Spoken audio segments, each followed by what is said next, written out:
Quezon City, nauwi sa gulo. Bigla na lang may bumunot ng baril at nagpaputok. Napatakbo tuloy ang mga residente. Patay ang isang tanod habang sugatan ng isang residente. Ang iba pang detalye sa balitang yan, abangan dito sa Frontline sa umaga. Ngayong September 27, kasama ang buong persa ng News 5. Narito na ang mga umaaksyong balitang hatid ng Frontline sa umaga. Mahigit 30 guro at estudyante nahulog sa tinatawirang tulay sa Nueva Vizcaya.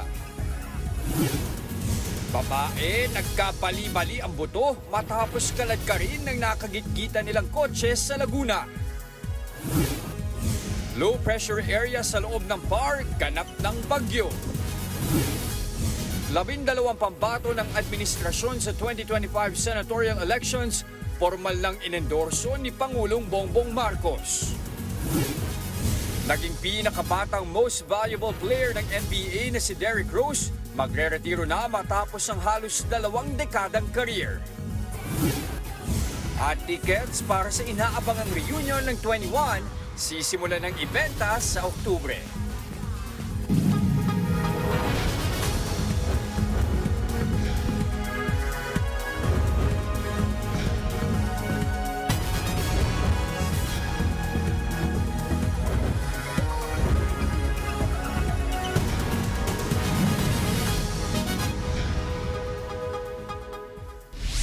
Babasahan ng sakdal ngayong umaga si dating Bamban Tarlac Mayor Alice Go para sa kanyang kasong qualified human trafficking.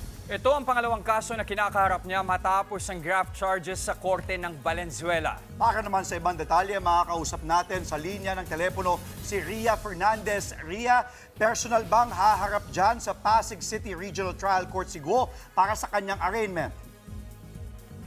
Jester, sa pamamagitan lang ng video conferencing ang arraignment o pagbasa ng sakdal at pre-trial ni dating Bamban Tarlac Mayor Alice Go para sa kasong qualified human trafficking. Kasalukuyan siyang nakakulong sa Pasig City Jail. Tanging abogado lang yan na si Attorney Nicole Hamilla at prosekusyon ang personal na humarap dito sa korte. Hindi pinahintulutan ng media na umakyat sa korte para mag-cover. Kabilang din sa sasalang sa arraignment at pre-trial si Walter Wong, ang Malaysian national na kabilang sa mga nahuli sa Bamban Pogo Hub at co-accused ni Go sa kaso. May commitment order na rin siya mula sa Pasig RTC para ilipat sa Pasig City Jail, pero kasalukuyang nasa kustodiya siya ng Tarlac Provincial Jail. Jester? Maraming salamat, Ria Fernandez. Nagkaaregluhan na ang driver ng isang luxury car at ang kinaladkad niyang babae sa Santa Rosa, Laguna. Sa Cavite naman, isang German national na may dalang SUV ang nang-araro ng 2 motorsiklo. Nawalan daw ng kontrol ang driver dahil hindi sanay sa daan. Nasa frontline ng balitang yan, si Faith Del Mundo. Binabagtas ng motorsiklong yan ang Nuvali Boulevard sa Santa Rosa, Laguna pasado alas 4:30 ng hapon nitong Miyerkules. Maya-maya makikitang gumilid ang motor at bumaba ang backride nito para kausapin ng driver ng asul na luxury car na umunoy tumumbok sa kanila. Pero biglang humarurot ang sasakyan. Nakaladkad pa ang babae at tumalsik pa ang suot niyang helmet. Hinabol siya ng rider pero hindi na ito nahabol. Kinilala ang rider bilang si Kai Alamis at nobya niya naman ang nakaladkad na si Elaine. 6 na buto sa balikat ni Elaine ang nabali dahil sa insidente. Kailangan na mag-undergo ng operation since yung right clavicle niya is really broken. She is in so much trauma as of this moment. Kanina, before ako umalis, kasi may asikasuhin sana ako, she's still crying. Kwento ni Kai, makailang beses na silang muntikang sumemplang dahil sa paggitkit ng kotse. Nasa tamang linya rin umano sila at hindi alam ang rason bakit ginitgit sila ng luxury car. I was trying na iwasan, kaso pinipilit niya pa rin kaming igit-git. Tumigil talaga ako specifically doon sa guardhouse to ask some help. Kasi parang na-threaten na rin kami. Natunto naman ang driver ng kotse na isang 42 anyos na lalaki. Nagkaaregluhan na rin daw ang 2 kampo at sasagutin ng driver ang lahat ng gastusin nila sa ospital. Sa Cavite naman, nasa pool din sa video ang isang SUV na tila nawalan ng kontrol. Sa kabinangga at kinaladkad ang 2 motorsiklo sa barangay Malainin. 3 biktima ang nasugatan kung saan isa ang kritikal ang lagay. Ayon sa mga pulis, isang German national ang driver ng SUV. Accordingly, yung driver po natin, hindi siya sanay sa kung ano yung kwan po natin dito sa Philippines kasi siya po ay isang German national po. And accordingly sa wife, medyo nainitan yata, mainit ang panahon. So, yun siguro po ang naging cause na parang nablangko siya. Then nag-counterflow, ayun, nasapul niya yung mga biktima po. Nagkaaregluhan din ang kampo ng mga biktima at ang driver at napagkasundo ang sasagutin niya ang lahat ng gastusin sa pagpapagaling. Weather update naman po tayo. Tuluyan ng naging bagyo ang low pressure area sa silangan ng Batanes na pinangalan ng Julian. Huling namataan ng bagyong Julian, 525 km silangan ng Itbayat sa Batanes. May taglay itong lakas ng hangin na 55 km per hour at bugso na aabot ng 70 km per hour. Kumikilos ito patimog silangan sa bilis na 15 km kada oras. 5 araw pa raw tatagal sa loob ng Philippine Area of Responsibility ang bagyo. Posible rin daw ito na lumakas at makaapekto sa Northern at Central Luzon. May binabantayan naman ng Pag-asa na LPA at bagyo sa labas ng PAR. Ang tropical depression nasa layong 2,600 kilometers silangan ng Central Luzon. Hindi naman daw nakikita ng Pag-asa na papasok ng PAR ang 2 weather disturbance na ito. For now po, may kahinaan po yung habagat. So for the next 2 to 3 days, wala po tayo nakikitang enhancement. So based po sa forecast natin, mostly yung areas po talaga ng Northern Luzon yung maapektuhan nitong rain bands ng bagyo.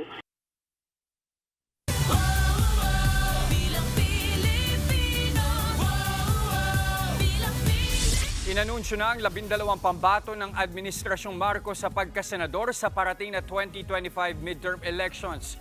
Kasama riyan ang mga batikan na sa politika at meron ding galing sa magkalabang pamilya. Nasa frontline ng balitang yan, si Maricel Halili. Mula sa ating Pangulo at ang ating mga kandidato. Mula sa mga re-electionist, pamilyar na pangalan sa politika, hanggang sa mga batikang personalidad na susubukang bumalik sa Senado. Sila ang 12 bumubuo sa senatorial lineup na inendorso ni Pangulong Bongbong Marcos para sa 2025 midterm elections. Kabilang sa kanila ang 2 nakalaban ni PBBM sa nakaraang presidential elections, sina dating Senador Manny Pacquiao at Ping Lacson. Kasama rin si dating Senate President Tito Soto, mga kongresistang sina Las Piñas Representative Camille Villar at si ACT-CIS Party List Representative Erwin Tulfo. Susubukan na rin sumabak sa Senado ni Makati City Mayor Abby Binay at DILG Secretary Benher Abalos. Kasama rin sa senatorial lineup ang mga re-electionist na sina Senador Pia Cayetano, Lito Lapid, Bong Revilla, Francis Tolentino at ang kapatid ng Pangulo na si Amy Marcos. Lahat sila galing sa 5 political party na lumagda ng manifesto para maging bahagi ng koalisyon na alyansa para sa bagong Pilipinas. Ang sabi nila, ang halalan daw ay panahon ng pagkakabitak-bitak, pagsisiraan, pagkakahati-hati. Subalit kabaliktaran po ang inululunsad ng ating alyansa. Sapagkat ito ay isang kilusambayan na magbubuklod sa pinakamalawak na puwersa ng mga nagmamahal sa inang bayan. Kapansin-pansin si Senador Amy lang ang wala sa entablado. Biro ng Pangulo. Kasama din po natin si Senator Amy Marcos na naunahan na ang mga ibang senador at busy na nagkakampanya at hindi makarating ngayong araw na ito. Kilalang malapit si Senador Amy kay Vice President Sara Duterte na matinding kritiko na ngayon ang Administrasyong Marcos. Pero ayon sa koalisyon, hindi issue sa kanilang kampanya ang mga Duterte. Magsasama rin sa koalisyon sina Binay at Cayetano na kilalang magkaribal ang mga pamilya dahil sa agawan ng mga barangay sa Makati at Taguig. I have no issue with Sen. Pia. I agree to join the alliance because of the President. Sino naman ako para magsabi kung sino yung gusto kong makasama at hindi makasama? Diba? Wala rin daw issue para kina Tito Soto at Ping Lacson na nakalaban ng Pangulo noon sa eleksyon. Palagay ko naman na a unified approach for a better government or for a better future for the country is in the offing. Obviously, makakatulong ng maganda. Para naman sa UST Political Science Professor na si Dennis Coronacion, mahalagang manalo ang koalisyon para maituloy ni Marcos ang kanyang mga legislative agenda. Alalahanin natin yung midterm elections is still crucial for the president. Since his allies are going to make it, that means there's a good possibility that there's going to be continuity of his legislative agenda. At dahil tatakbo, kailangang magbitiw ni Abalos bilang kalihim ng DILG, oras na maghain na siya ng Certificate of Candidacy. Wala pang sinasabi ang palasyo kung sino ang papalit sa kanya. Nagbabalita mula sa Frontline, Maricel Halili, News 5. Kumpleto na rin ang 11 senatorial candidates ng Makabayan Bloc para sa 2025 elections. Bukod sa kanila, ipinakilala na ng Bayan Muna Party List ang kanilang nominees na susubukang bumalik sa Kamara. Nasa frontline ng balitang yan, si Marian Enriquez. Hindi naman magpapahuli ang grupong Bayan Muna sa parating na 2025 midterm elections. Inanunsyo nila kahapon ang magiging kandidato nila sa Senado at Kamara. Sa Kamara, nakahanda ng nominees nila sakaling palaring magkapwesto bilang party list group. First nominee ang dating Bayan Muna representative na si Nery Colmenares. Sinundan siya ni na Carlo Zarate, Ferdy Gaite, Eufemia Colyamat at Cristina Conti. Tatlong kandidato rin ang pinangalanan ng partido na tatakbo sa Senado. Kabilang si bagong alyansang Makabayan chairman na si Teddy Casino, dating Gabriela Party List Representative Liza Masa at Moro leader na si Amira Lidasan. Tututukan daw ng Bayan Muna ang paglaban sa katiwalian.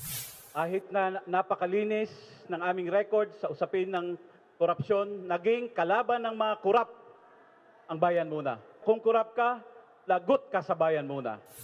Suma total, nasa 11 senatorial candidates ang isasabak ng Bayan Muna at iba pang progresibong grupo na bumubuo sa Makabayan Coalition sa susunod na eleksyon. Bukod sa kanila, nagpahayag na rin ng intensyong tumakbo ang kapatid ni na Senator Raffy Tulfo at Congressman Erwin Tulfo na si Ben Tulfo. Tatakbo siya bilang independent candidate. Inanunsyo niya yan nang bumisita siya sa Marawi City kung saan siya ipinanganak. Kaya kung magkakataon, tatlong magkakapatid na Tulfo ang posibleng senador sa susunod na taon. Kahit may cancer, tatakbo raw na senador si Doc Willie Ong. Nagpahayag na rin noon si Doc Willie na gusto niyang kumandidato muli matapos tumakbo bilang vice-presidente noong 2022 elections. Sa Liberal Party, susubukang bumalik sa Senado ni Kiko Pangilinan. Habang sa partido ni dating Pangulong Duterte na PDP, tatlo naman ang inanunsyong kandidato, kabilang ang re-electionists na sina Senator Bongo at Ronald Bato de la Rosa at ang action star na si Philip Salvador. Nagbabalita mula sa Frontline, Marian Enriquez, News 5. Sa kabila naman ng mga nakabinbin niyang kaso, tatanggapin pa rin daw ng COMELEC kung sakaling maghain ng kandidatura si dating Bamban Tarlac Mayor Alice Go. Paliwanag ng COMELEC, hindi nila pwedeng tanggihan ang kahit sinong maghahain ng Certificate of Candidacy sa October 1 hanggang 8 dahil bahagi ito ng kanilang mandato. Kinumpirma rin ni Solicitor General Menardo Guevara na pwede pa rin maghain ng COCC Go. Pero ibang issue na raw kung pag-uusapan ang kwalifikasyon niya para tumakbo. Lalo't makakaapekto sa pagtakbo ni Go ang mga kaso laban sa kanya gaya ng graft at qualified human trafficking na nakabinbin pa sa mga korte sa Valenzuela at Pasig. Ayon pa kay Guevara, may dalawang paraan para maharang ang posibleng pagtakbo ni Go sa 2025 elections. Number one, yung decision ng ombudsman dismissing her and perpetually disqualifying her from office, no? Kung hindi sila mag-a-act doon. The other avenue is yung COMELEC case. Remember na merong investigation na ginawa ang COMELEC for misrepresentation. Pagka nag-resolve finally ang COMELEC, yung name niya hindi malalagay sa balota. Kaya etsepuera siya sa elections. Personal namang dumalo sa pagdiriwang ng ika-75 anibersaryo ng pagkakatatag ng People's Republic of China si First Lady Liza Araneta Marcos kahapon. Kasamang dumalo ng First Lady sa event, sa Taguig si Senate President Cheese Escudero. Pero hindi na siya nagbigay ng mensahe at hindi rin nagpaunlak ng panayam sa media. Bukod sa kanilang dalawa, present din sa okasyon ang ilang opisyal ng gobyerno at mga miyembro ng Diplomatic Corps. Hindi naman personal na dumalo si Vice President Sara Duterte, pero nagpadala siya ng video message at nanawagan na dapat magtulungan daw ang China at Pilipinas para isulong ang kapayapaan. Build solid foundation that will allow us to continue strengthening our ties. In an increasingly interconnected world, working together to promote peace and stability in our region is more important than ever, always grounded in international law. Samantala, tuloy ang plano ng Department of Labor and Employment na job fair para sa mga Pinoy na nawalan ng trabaho dahil sa Pogo ban. Ayon sa DOLE, plano nilang isagawa ang job fair sa October 10. Gaganapin ito sa ilang mall sa bansa. Sa datos ng ahensya, higit 19,000 Pinoy ang apektado ng pagsasara ng mga Pogo ang makikinabang sa job fair. Ilan sa mga pwede nilang applyan ay mga trabaho sa sektor ng administration, encoding, human resources, liaison, finance, at information technology. May nakaambang taas presyo sa produktong petrolyo sa susunod na linggo. Sa unang araw ng Oktubre, hanggang 60 centavos ang posibleng madagdag sa kada litro ng gasolina. Halos piso naman ang posibleng taas presyo sa diesel, habang aabot ng 50 centavos ang dagdag para sa kerosene. Nakaapekto daw sa presyo ang pagtindi ng tensyon sa Middle East, lagay ng ekonomiya sa China, at pagbaba ng supply ng krudo. Susunod, pagsaway sa mga nagkakaraoke ng 10 oras ng gabi na uwi sa Pawamaril sa Quezon City. Pamilya ng lalaking binaril ng PBA player na si John Amores, wala raw balak makipag-areglo. At lalaking sospek sa pagpatay ng sarili niyang nobya sa Pangasinan, arestado na. Mga kapatid, yan at iba pang mga balita at impormasyon sa pagbabalik ng Frontline sa umaga.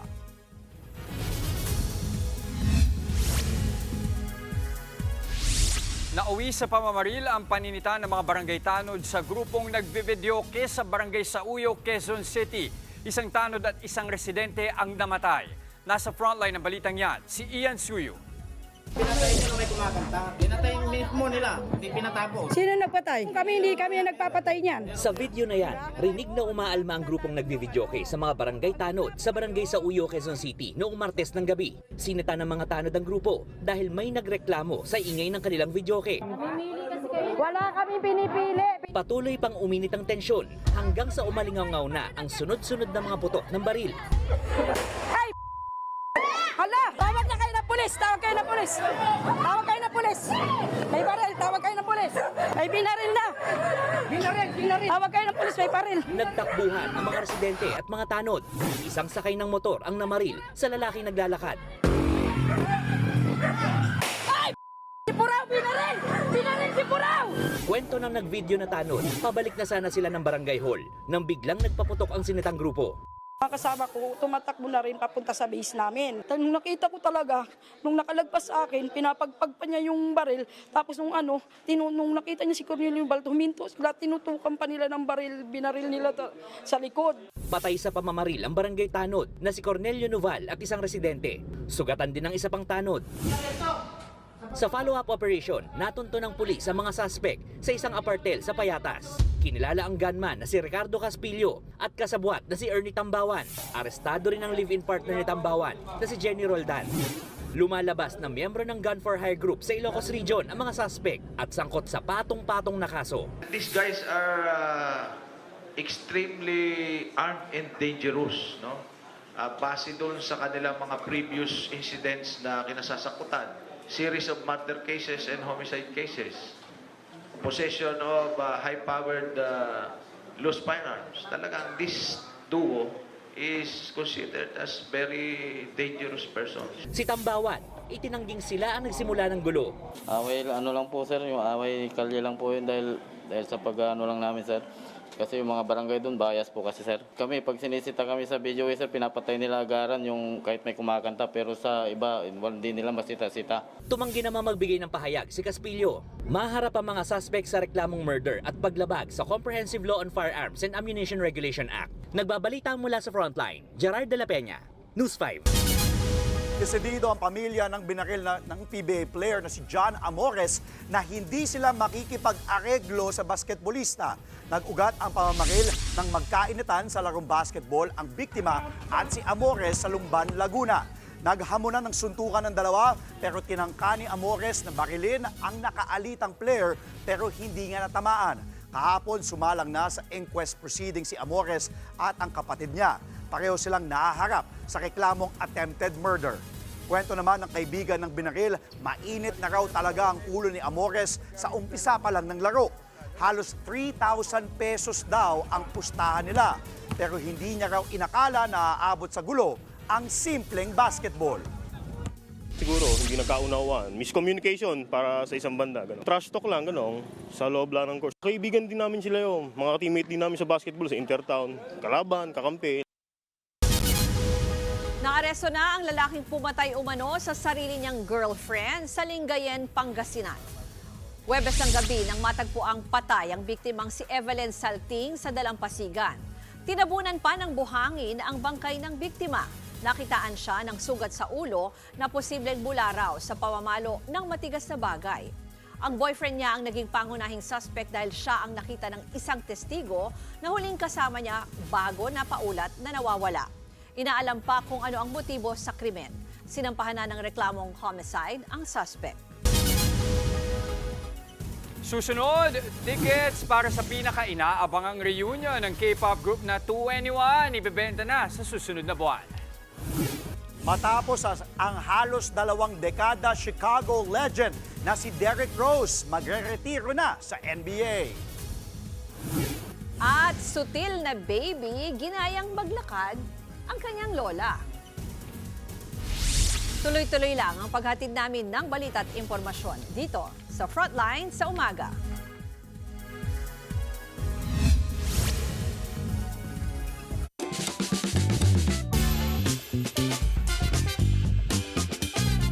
Ang mga bata, gawain naman talaga na gayahin yung mga nakikita nila sa mga nakakatanda. Oo, nangyari talaga yan. Pero paano na lang kung may pagkasutil ang chikiting? Ba't sa akin ka nakatingin? Pagkasutil. Gaya na lang ng baby na to na literal na sinundan ang yapak ng kanya pong lola. Nakuha na ng baby na to na nakakuba at uugod-ugod habang naglalakad. Yun pala, sinusundan niya at ginagaya ang lola niya. Parang nakaramdam naman si baby at biglang tumigil bago pa makalingon si lola. Hinala tuloy ng ilang netizens, nangaasar nga lang talaga ang chikiting. Tawang-tawa naman ang mga nag-comment dahil kuwang-kuwa raw ni baby ang lakad ni lola. Biro naman ng iba, lagot si baby kapag napanood ni lola ang TikTok na ito. Lakad ka nga, gayahin kita. Uy, grabe. Hindi pa po ako lola. Pero I'm sure mahal naman ni lola yon. Oo, mukhang lola Spoy eh. Sutil yung bata eh. At yan po ang mga impormasyong dapat ninyong malaman. Mga balita para sa may alam at may pakialam. Kami ang inyong mga kasangga sa Frontline sa umaga.